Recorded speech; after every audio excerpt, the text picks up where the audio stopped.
Hello guys, welcome back to comic Hind. हम आ चुके हैं द अमेजिंग स्पाइडरमैन के 4th पार्ट में। अगर आपने चैनल को सब्सक्राइब नहीं किया तो कर लीजिए। तो चलिए शुरू करते हैं। जैसा कि हम लास्ट वाले एपिसोड्स में देख चुके हैं कि आइसोटोप जीनम मशीन की वजह से स्पाइडरमैन और पीटर पार्कर अलग हो जाते हैं और पीटर को पता लगता है कि उनकी खूबियां भी अलग अलग हो गई हैं, या ऐसे कहें कि बट गई हैं। जैसे कि अभी स्पाइडरमैन में रिस्पॉन्सिबिलिटी बिल्कुल नहीं है, पर उसमें सारी शक्तियां चली गई हैं। तो गाइस, ये सीन वही है जब एक हंटर हाथी को मार देता है तो उसके गाइड पे कोई चाकू से हमला करता है, उसको खत्म कर देता है। यहाँ पे वो हंटर भाग रहा है उससे बचते हुए। यहाँ स्पाइडी हमें बता रहा है कि हम सभी स्ट्रगल करते हैं। ये तो ह्यूमन नेचर की कंडीशन है कि उनको कुछ भी इजीली नहीं मिलता। हमें अपनी जी जान लगानी पड़ती है कुछ पाने के लिए। कुछ लोग कहेंगे कि अगर सब कुछ आसानी से मिल गया तो उसकी कोई वैल्यू नहीं होगी और हम उसको अप्रिशिएट भी नहीं करेंगे। बट हाँ, काफी बार ऐसा नहीं होता, हमें वो मिले जो हमें चाहिए, जैसे कि इस गाय को भी नहीं मिला। यहाँ हम देखते हैं कोई टीवी पर न्यूज देख रहा है कि कैसे स्पाइडरमैन ने एक ट्राइसेंटेनियल को अपने काबू में कर लिया। वो आदमी कहता है नहीं नहीं नहीं, ऐसा नहीं होना चाहिए था।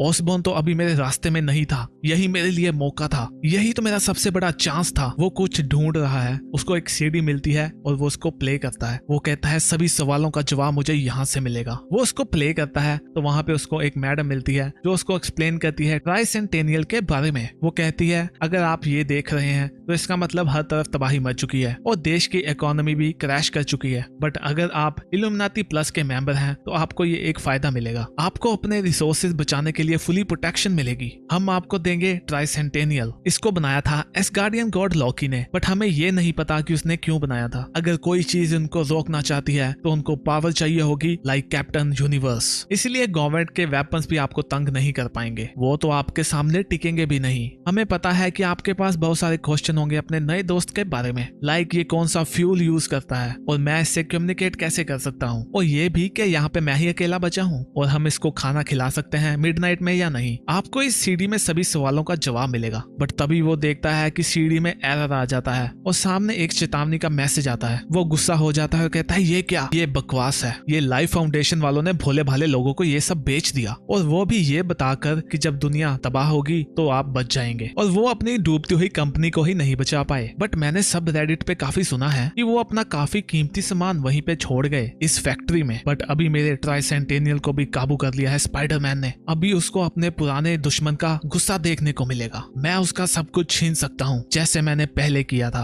और मैं हूँ मेंडल स्टॉर्म। तो यहाँ पे स्पाइडी हमें नरेट करता है, हाँ मुझे पता है तुम सोच रहे होगे कि ये कौन है। हाँ, हमारे बीच में कुछ हिस्ट्री रह चुकी है। ये नॉर्मन ऑसबर्न का एक पार्टनर था और यहाँ तक इसने गॉब्लिन सीरम भी बनाया था। बट दोनों के बीच में लड़ाई हो गई और इसको जेल हो गई और उसके बाद इसकी डेथ भी हो गई। बट ये बार बार वापस आता रहा कॉस्ट्यूम चेंज करते हुए। तो यहाँ पे हमें इसकी थोड़ी सी हिस्ट्री के बारे में बताया गया है। और नेक्स्ट सीन है एक पेंटिंग की एग्जीबिशन का। वहाँ पे काफी महंगी पेंटिंग्स हैं और तभी वहाँ पे कुछ लुटेरे आ जाते हैं और इसका नाम है दी लूटर, जो अपने साथियों के साथ वहाँ आया है। वो कहता है क्यों ना हम ये बिड करें कि हम तुम लोगों को जिंदा छोड़ देंगे इन पेंटिंग के बदले में। बट तभी उनको आवाज आती है कि ये पेंटिंग सोल्ड हो चुकी है और ये होता है स्पाइडरमैन अपने बड़े से ट्राइसेंटेनियल के साथ। हम देखते हैं कि उसने उसको भी अपने जैसा बना दिया है ऑलमोस्ट। तो पीटर बता रहा है कि ये मुझे ऐसे लगा कि एक प्रॉब्लम क्यों है। आई मीन वैसे तो ये नॉर्मल है कि स्पाइडरमैन है वो लोगों को बचा रहा है और हाँ कुछ वैल्यूएबल आर्ट को भी। बट फर्क बस इतना है कि उसने उसको बचाने के चक्कर में पूरी एग्जीबिशन को तबाह कर दिया, क्योंकि वो अपना बड़ा सा स्टूपिड रोबोट यहाँ पे लेके आ गया। और ये तो बस शुरुआत है। हम देखते हैं कि वो रोबोट और ज्यादा तबाही मचा देता है वहाँ पे। और यहाँ पे वो बताता है कि उन्होंने और भी ज्यादा विलेंस के साथ लड़ाई करी, जैसे कि उन्होंने स्टैगजोन के साथ फाइट करी तो पूरा म्यूजियम ही हिस्ट्री वाला उड़ा दिया, और जब हाइड्रोमैन के साथ फाइट करी तो पूरा पावर ग्रिड ही फेल हो गया, और हाँ साइक्लोन के साथ जो फाइट के बाद तबाही हुई उसके बाद तो पूछो ही मत। और मैं पीटर पार्कर यहाँ पे सब कुछ बैठा हुआ बस देख रहा हूँ, मैं कुछ कर भी नहीं सकता। उसकी आंट पूछती है पीटर तुम इतने उदास क्यों हो, ऐसा लग रहा है जैसे तुम्हारे कंधे पे भार है पूरी दुनिया का। तो पीटर हमें बताता है हाँ इन दिनों ऐसा ही मुझे फील होता है, जैसे कि मैं सब कुछ रिस्पॉन्सिबिलिटी लेता था, कुछ गलत नहीं देखता था। जैसे कि वो बूढ़े लोगों की मदद करता है, जैसे किसी का मीटर पार्किंग के लिए एक्सपायर हो चुका है तो वो उसको पे भी कर देता था। वो कहता है हाँ मैं फ्लैट टायर को भी बदल देता था, चाहे मुझे नहीं पता था ये कैसे होगा। और हाँ उसको पुलिस ने भी पकड़ लिया क्योंकि ये इलीगल है अगर आप किसी की कार पार्किंग के लिए पे करो। और वो बताता है स्पाइडरमैन के तो फुल मजे थे, वो बास्केटबॉल गेम्स में जाता था, फन करता था, वो बड़े बड़े शोज में जाता था, और हाँ उसके पास बड़ी बड़ी एंडोर्समेंट डील्स भी थी।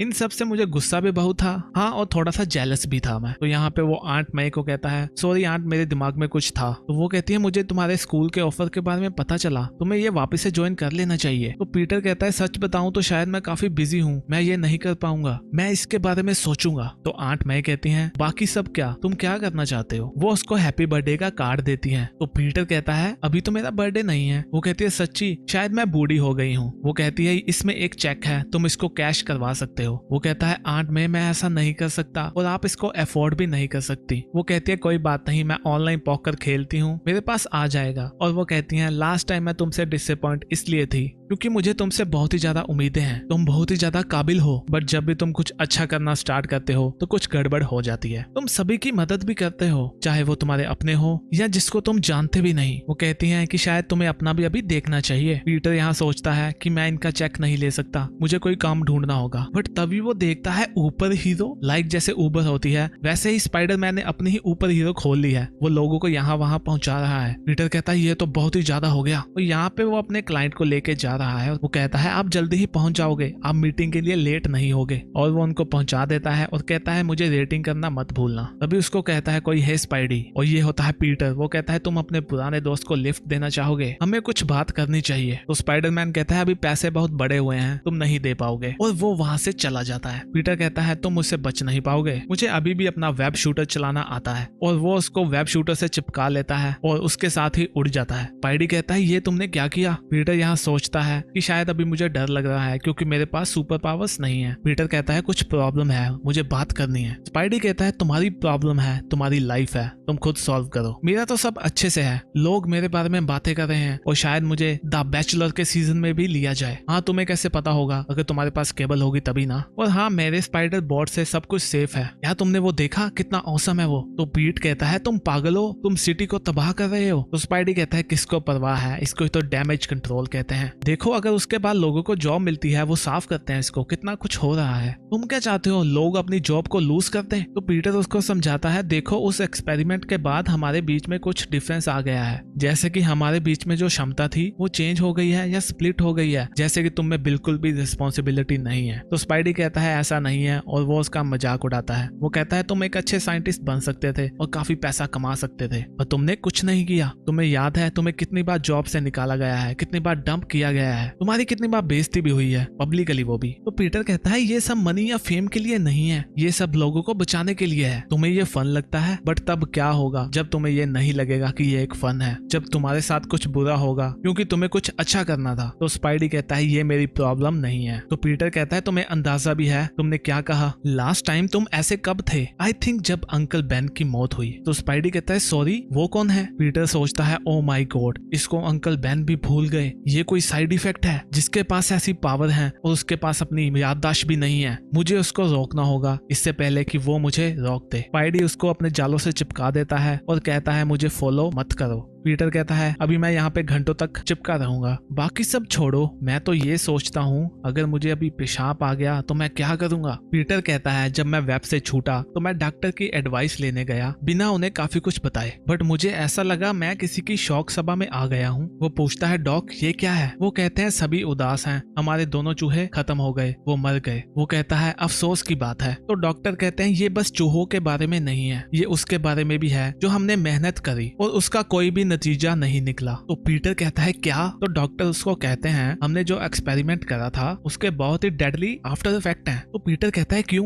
क्या हुआ? तो डॉक्टर कहते हैं, पक्का तो नहीं पता। तो डॉक्टर बताते हैं कि शायद वो जितना टाइम अलग रहते हैं ये उनके लिए सही नहीं होता। ये सब शुरू होता है जैसे कि उनमें सीखने की क्षमता नहीं बचती, उनका बिहेवियर भी चेंज हो जाता है और हाँ, याददाश्त भी चली जाती है। तो पीटर को याद आता है कि स्पाइडरमैन की याददाश्त भी तो चली जा रही है। तो डॉक्टर कहते हैं, हमें यही लगता है कि उनको अपना हाफ चाहिए, उसके बिना वो कुछ भी नहीं है। डॉक्टर वहां से जाते हुए कहते हैं, अच्छा हुआ हमने इसका एक्सपेरिमेंट किसी ह्यूमन पे नहीं किया। यहाँ हम वापस मेंडल के पास पहुंच चुके हैं। वो कहता है, मैं इस ड्रोन को ठीक करके अपने रोबोट को वापस ले आऊंगा, बट तभी उसमें भी खराबी आ जाती है। वो कहता है, ये कोई काम का नहीं है, मुझे लगा था कि ऑसबॉर्न मेरे रास्ते से हट गया तो अभी मेरा टाइम आ गया है, बट कुछ भी चेंज नहीं हुआ। बट अगर मेरा टाइम अब नहीं आया तो कब आएगा? मुझे लगा था मैं एक दिन सबको सबक सिखाऊंगा, मैं खुद को रोबोट मास्टर कहता हूँ, बट बट मैं इतना भी अच्छा नहीं हूँ रोबोटिक्स में। मैं एक केमिस्ट हूँ जिसने गॉब्लिन सीरम बनाया, बट मैं गॉब्लिन मास्टर क्यों नहीं बना? मैं एक निकम्मा हूँ शायद, और जिसको नॉर्मन ऑसबर्न ने 2 बार खत्म किया। और वो निराश होकर बैठ जाता है, बट तभी उसको कोई आवाज आती है जो उसको कहती है ज्यादा दुखी मत हो। वो कहता है कौन है वहाँ? तो उसको आवाज आती है मैं तुम्हारा दोस्त हूँ और मैं तुम्हारी सिचुएशन को समझ सकता हूँ। तो वो कहता है ये सब क्या है, मेरे सामने आओ। तो उसको आवाज आती है सॉरी पर ये पॉसिबल नहीं है, चिंता मत करो, बट मैं तुम्हारे लिए गिफ्ट लेके आया हूँ। वो कहता है क्या गिफ्ट? तो उसको आवाज आती है हाँ तुम मुझे सेंटा क्लॉज समझ लो, बट मैं तुम्हारे लिए कोई मिठाइयाँ नहीं लेके आया। मैं तुम्हें बताऊंगा कि उस स्पाइडरमैन को कैसे खत्म करना है, तुम्हें बस मेरी आवाज को फॉलो करना है। वो कहता है तुम मेरी मदद करना चाहते हो कि उस स्पाइडरमैन को खत्म कर सकूं? तो उसे आवाज आती है मैं तुम्हारे दिल की इच्छा को पूरा करना चाहता हूँ। मैं चाहता हूँ तुम सबको सबक सिखाओ, जैसे कि तुम उस नॉर्मन ऑसबर्न को सिखाते थे जब वो तुम्हारा स्टूडेंट था। तुम मेरे साथ डील करो, मैं तुम्हें सब कुछ दूंगा। तो वो उसको कहता है कैसे? तो उसको आवाज आती है ये बहुत ही ज्यादा सिंपल है, मुझे पता है तुम्हें दुख है कि तुमने अपना ट्राइसेंटेनियल खो दिया, बट तुम निराश मत हो, उसके जैसे और भी बहुत बचे हैं। और वो देखता है कि उसके सामने और भी ज्यादा ट्राइसेंटेनियल पड़े हुए हैं और वो भी वर्किंग कंडीशन में। तो गाइस इसी के साथ हमारा ये पार्ट खत्म होता है। नेक्स्ट पार्ट देखने के लिए चैनल को सब्सक्राइब कर लीजिए और लाइक वाला बटन भी दबा दीजिए। हम भी मिलते हैं नेक्स्ट वीडियो में, तब तक के लिए बाय बाय।